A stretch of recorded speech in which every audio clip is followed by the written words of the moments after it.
Voici un exercice assez court, mais qui souvent est maltraité, et parce qu'il y a des erreurs qui sont assez fréquentes dans ce genre d'exercice.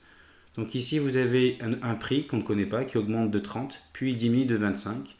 La question est, au cours de ces deux évolutions, donc une augmentation, une diminution, le prix a-t-il augmenté globalement de 5%? Cette affirmation est-elle vraie ou fausse?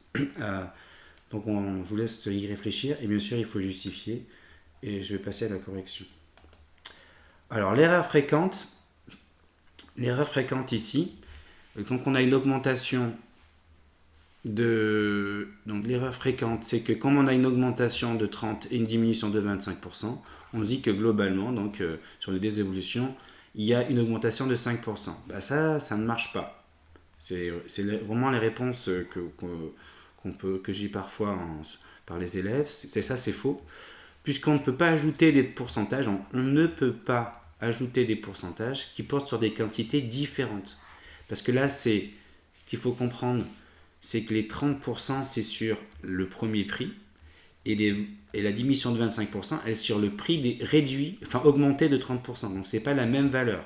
Okay, donc c'est pour ça qu'il faut mieux faire un schéma d'abord. On fait un schéma qui représente la situation, et on se rend compte que les pourcentages ne portent pas sur la même quantité. Donc ici, vous avez un prix qui évolue donc de 30%.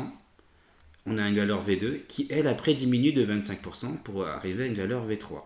Comme dans l'exercice précédent, vous avez à chaque évolution un taux. Là, c'est l'augmentation de 30, le taux 1. Le taux 2, c'est la diminution de 25%. Et pour chaque évolution, là, c'est la hausse et vous avez un CM, un coefficient multiplicateur 1. Ici, vous avez coefficient multiplicateur 2. On a toujours les mêmes formules. Donc ici, il s'agit de savoir quel est le taux global. Est-ce que le taux global ici est de 5%? C'est l'affirmation qui le dit. Donc là, l'affirmation, c'était le prix a augmenté globalement de 5%. Là, on va voir si le taux global est de 5%. S'il est de 5%, l'affirmation est vraie. Et s'il n'est pas de 5%, l'affirmation est fausse. On va, donc comme dans les exercices précédents, utiliser toujours les mêmes formules. C'est-à-dire qu'on va utiliser...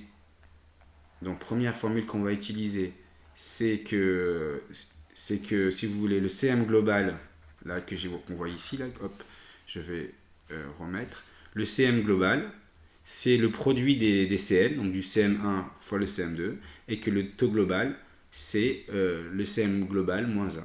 Ok, ça c'est le premier point.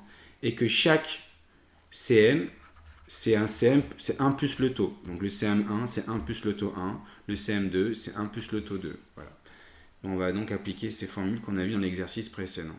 Alors, je calcule le CM1, c'est 1 plus le taux 1, c'est 1 plus 30%, donc 30 sur 100, 1,3.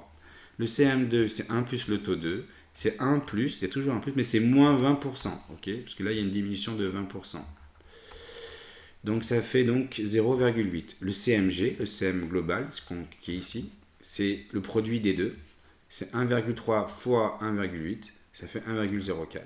Après, le taux global, le TG, c'est le CMG moins 1.